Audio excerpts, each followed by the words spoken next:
Bonjour, je m'appelle Guillaume Gibaud, j'ai créé le Slip Français il y a 2 ans. Le Slip Français, comme son nom l'indique, est une marque de sous-vêtements haut de gamme, made in France, qui fait des slips à la base et maintenant plein d'autres choses, caleçons, boxers, chaussettes, on fait à peu près tout ce qu'il y a à faire dans ce vêtement. C'est né un peu par hasard. J'ai un ami qui est fan du mot slip, qui utilise ce mot slip à la bouche comme un gimmick, et je lui dis on peut faire plein de produits, on peut raconter plein d'histoires et vendre plein de trucs. Il me dit Guillaume, quoi que tu fasses, il y a un truc que tu n'arriveras jamais à vendre de toute façon, quoi qu'il arrive, c'est évidemment le slip. Et là je lui dis du tac au tac, l'idée est venue comme ça, si je fais le slip français, je dois pouvoir en vendre quelques-uns.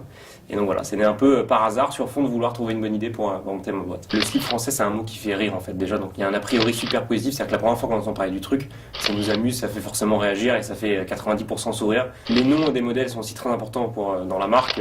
On a vraiment surfé sur une identité française et même franchouillarde au total, d'arriver à revisiter plein de codes importants dans l'idée française. On a les noms de sous-marins pour les modèles, le Vaillant, le Redoutable, le Triomphant, et à chaque fois qu'on sort de nouveaux produits, on essaie vraiment de trouver des noms sympas. Nos produits sont made in France et on ne peut pas faire plus made in France que nos produits parce que le fil est tricoté, teint, découpé et ensuite assemblé avec les différents éléments, l'élastique, les vignettes qui sont elles-mêmes aussi fabriquées en France dans différents endroits.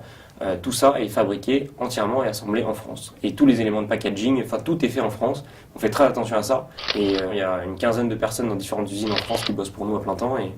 Et on en est très fiers et on a très envie que ça continue. Pour moi, le Made in France, c'est vraiment une belle histoire. D'abord, la première chose, c'est vraiment ça, c'est une belle histoire. C'est un formidable atout.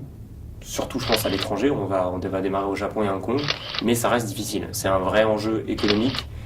C'est pas facile et c'est des métiers compliqués, des secteurs qui sont franchement qui ont bien connu la crise ces 10 ou 20 dernières années, donc c'est compliqué de remettre ça en route. Mais voilà, c'est avant tout une belle histoire et un atout formidable, donc je pense qu'il faut garder les deux pour faire en sorte que le troisième disparaisse.